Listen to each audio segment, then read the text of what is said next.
आपने कई फिल्मों में एक सीन देखा होगा जिसमें एक अकेला हीरो 5-6 लोगों से फाइट कर रहा होता है। हीरो के हाथ में होता है एक डंडा जिससे वो बिजली की तेजी से चारों तरफ घुमाकर दुश्मन को ढेर कर देता है। अब आप सोच रहे होंगे कि आज मैं इतनी फिल्मी बातें क्यों कर रहा हूँ। वेल, इसका कारण है आज का हमारा इंडिजिनस गेम जो कि कुछ इसी फाइट आर्ट से रिलेटेड है। मैं हूं आपका होस्ट रवि शर्मा और आप देख रहे हैं फिट इंडिया एक भारत श्रेष्ठ भारत कैंपेन का ये बेहद खास programme indigenous sports of India, जिसमें आज हम बात करने वाले हैं पुडुचेरी के फेमस खेल सिलंबम की। दक्षिण भारत का ये केंद्र शासित प्रदेश पुडुचेरी अपनी प्राकृतिक सुंदरता के लिए फेमस है। दक्षिण भारत का ये भूभाग अपनी युद्ध कलाओं के लिए भी काफी फेमस रहा है और इन्हीं में एक नाम है सिलंबम। तमिल भाषा में पहाड़ों को सिलम कहा जाता है और इन्हीं पहाड़ों से निकलने वाली इस मार्शल आर्ट या युद्ध कला का नाम है सिलंबम। सिलंबम एक weapon based martial art form है जिसमें सबसे मुख्य हथियार होता है बैम्बू स्टिक यानी बांस की बनी हुई लाठी।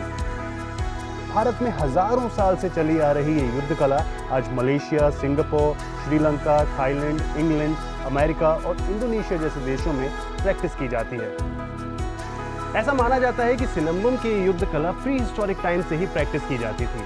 बस फर्क इतना है कि उस समय में बांस से बनी हुई लाठी का इस्तेमाल लोग जानवरों का शिकार या फिर उनसे अपनी सुरक्षा के लिए करते थे, लेकिन धीरे धीरे यही कला सिलंबम मार्शल आर्ट के रूप में विकसित हुई।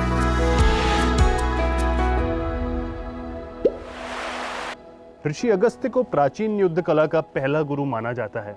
ऐसी मान्यता है कि ऋषि अगस्त्य को सिलंबम की युद्ध कला सबसे पहले भगवान शिवजी के पुत्र ने सिखाई थी। शिवजी के इस पुत्र को साउथ इंडिया में भगवान मुरुगन जबकि नॉर्थ इंडिया में भगवान कार्तिकेय के नाम से जाना जाता है।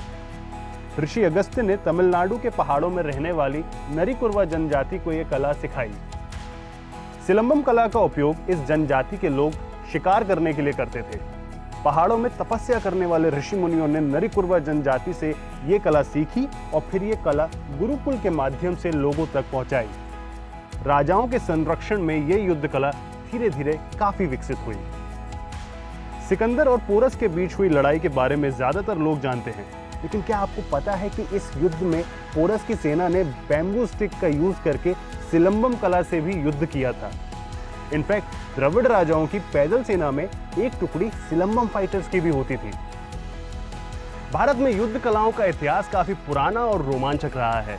इन्हीं युद्ध कलाओं में रूल्स एंड रेगुलेशंस बनाकर इनको एक खेल की तरह लोगों तक पहुंचाया गया है।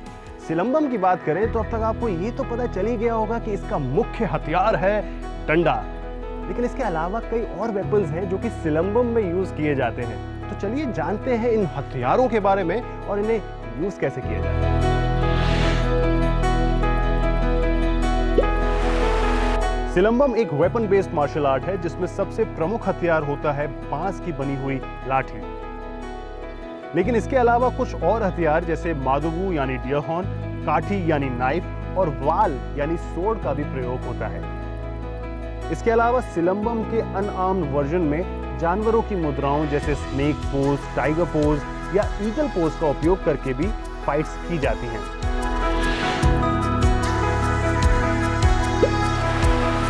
सिलंबम सिखाने में गुरु शिष्य परंपरा का बहुत ही महत्व है।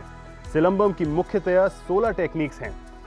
इन टेक्निक्स को सीखने का पहला स्टेज होता है कलादी। इसमें गुरु अपने शिष्यों को सिलंबम के दौरान फुटवर्क यानी अपने पैरों को कैसे चलाना है इसकी शिक्षा देते हैं। इस दौरान फिटनेस और लचीलापन बढ़ाने की शिक्षा देते हुए शिष्य को सिलंबम के लिए तैयार किया जाता है। अगला स्टेज होता है कुट्टू वरिसाई, जिसमें शिष्य को लाठी या डंडा चलाने की प्राथमिक शिक्षा दी जाती है। पहले बिना डंडे के प्रैक्टिस कराया जाता है और फिर डंडे के साथ। धीरे धीरे फुटवर्क और डंडे की मूवमेंट को प्रैक्टिस करके इसमें एक्सपर्ट बना जाता है। इस ट्रेनिंग का अल्टीमेट गोल होता है कई सारे दुश्मनों से अपनी सुरक्षा कर पाना।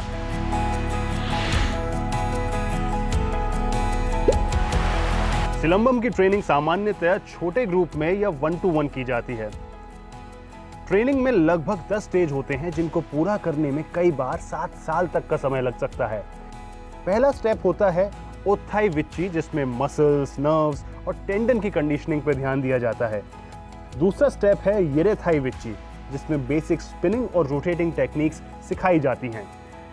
तीसरा स्टेप है सिलत वरुसाई, इसमें 96 डिफरेंट एंगल्स पे स्पिनिंग टेक्निक्स की ट्रेनिंग होती है। संदाई मरुथम चौथा स्टेप है जिसमें अलग अलग एंगल से स्ट्राइकिंग टेक्निक सिखाई जाती है। पांचवा है ओथुकल मुराई जिसमें डिफेंसिव एंड इवेसिव स्ट्रेटजीज की ट्रेनिंग होती है। अधिकंबुगल 6 स्टेज है जिसमें स्ट्राइकिंग टेक्निक्स के 36 सेट्स होते हैं और हर एक सेट में 12 स्ट्राइकिंग टेक्निक्स होती हैं। कुरीवेथ्यू अधिपेतु है 7वां स्टेज जिसमें प्रेशर पॉइंट अटैक और उसको काउंटर करना सिखाया जाता है। 8वां स्टेज है कंथन जिसमें कॉम्बैट की जरूरी रणनीति सिखाई जाती है। नरिकरू 9th स्टेज है जिसमें एनिमल स्टांसेस की ट्रेनिंग दी जाती है। अंतिम स्टेज है उच्चकत्ता निलई जिसमें इंडिविजुअल को परखने के लिए स्पेशल टेस्ट कराए जाते हैं। सिलंबम एक मार्शल आर्ट फॉर्म तो है ही, लेकिन इसके अलावा इसे एक स्पोर्ट के रूप में भी खेला जाता है। इसके कुछ रूल्स एंड रेगुलेशंस हैं जिनके आधार पर इस खेल की प्रतियोगिताएं करवाई जाती हैं। सिलंबम में मेनली 2 तरह के कॉम्पिटिशन्स होते हैं। पहला है सेल्फ स्किल कॉम्पिटिशन यानी आर्टिस्टिक इवेंट और दूसरा है कॉम्बैट कॉम्पिटिशन। इन दोनों कॉम्पिटिशन्स के बारे में तो हम आपको बताएंगे ही, लेकिन उससे पहले जरा नजर डाल लेते हैं इसके फील्ड ऑफ प्ले के डायमेंशंस पर।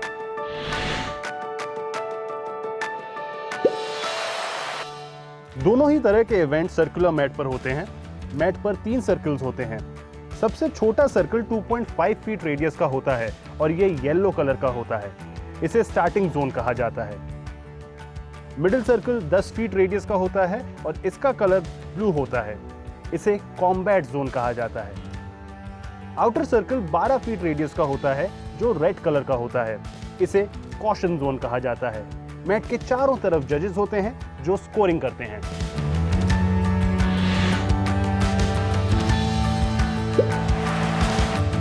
आर्टिस्टिक इवेंट मेनली 5 तरह के हैं। पहला है ओत्रई कंबू वीचू यानी सिंगल स्टिक रोलिंग। इसमें प्रतिभागी को सिंगल स्टिक का उपयोग करके अटैक और डिफेंस करने की कला का प्रदर्शन करना होता है। दूसरा है इरेतई कंबू वीचू यानी डबल स्टिक रोलिंग। इसमें प्रतिभागी को दोनों हाथों में स्टिक लेके तेजी से घुमाते हुए डिफेंस और अटैक एक साथ करने की कला का प्रदर्शन करना होता है। तीसरा है वाल कंबू वीचू। इसमें मुख्य हथियार होता है डंडे के ऊपर लगा हुआ नुकीला भाला। इस हथियार का उपयोग करके डिफेंस के अलावा एक साथ कई विरोधियों का सामना किया जा सकता है। चौथा है वाल वीचू जिसमें घुमावदार तलवार का प्रयोग किया जाता है। इसमें सिंगल तलवार और डबल तलवार दोनों का ही प्रयोग किया जाता है। पांचवा आर्टिस्टिक इवेंट है सुरूल वाल वीचू जिसमें लचीली स्टील की विप का प्रयोग किया जाता है। इसकी हाइट 4.5 फीट से 6 फीट तक होती है जो प्रतिभागी की हाइट के हिसाब से कम या ज्यादा हो सकती है। इसमें भी डिफेंस और अटैक के बहुत सारे तरीके हैं जिनका सिंगल सुरूल वाल और डबल सुरूल वाल दोनों ही तरीके से प्रदर्शन करना होता है। हर एक प्रतिभागी को 2 मिनट का समय मिलता है जिसमें उसे कई तरह की स्किल्स का प्रयोग करके जजेस को इंप्रेस करना होता है।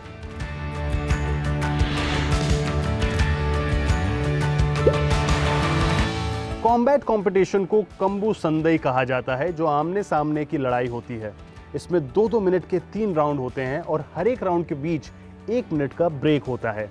हर एक खिलाड़ी को अपने स्टिक या वेपन से अपने ओपोनेंट को टच करना होता है। हर एक टच के लिए मिलता है 1 पॉइंट, लेकिन सर, गर्दन, चेहरा, हिप से मिड थाई और एल्बो से फिंगर्स तक के एरिया को आप टच नहीं कर सकते। मैट के चारों तरफ बैठे जजेस सारे पैरामीटर्स को ध्यान में रख के पॉइंट्स देते हैं और 3 राउंड के बाद विजेता का फैसला होता है। इसके अलावा भी सिलंबम की कई सारी ऐसी टेक्निक्स हैं जिनका उपयोग अलग अलग तरह की फाइट के लिए किया जाता है। इसमें सबसे प्रमुख नाम है निलय कलक्की। ये सिलंबम की प्राचीनतम तकनीकों में से एक है। निलय कलक्की का मतलब होता है लगातार मुद्राएं बदलना। सिंगल लाठी से एक साथ कई योद्धाओं का सामना करना निलय कलक्की तकनीक का मुख्य उद्देश्य है। इसके अलावा अटैक से बचने की भी कई सारी कलाएं सिलंबम की ट्रेनिंग में सिखाई जाती हैं, जैसे थिरप्पू यानी लॉक्स को काउंटर करने की तकनीक या फिर कोलुवुथल यानी ब्लॉकिंग और अटैक दोनों एक साथ करना। एक एक्सपर्ट सिलंबम प्रैक्टिशनर वर्मा कलाई यानी प्रेशर पॉइंट फाइटिंग का भी एक्सपर्ट होता है। उसे पता होता है कि शरीर के किस अंग को स्ट्राइक करने से ओपोनेंट को गिराया या बेहोश किया जा सकता है।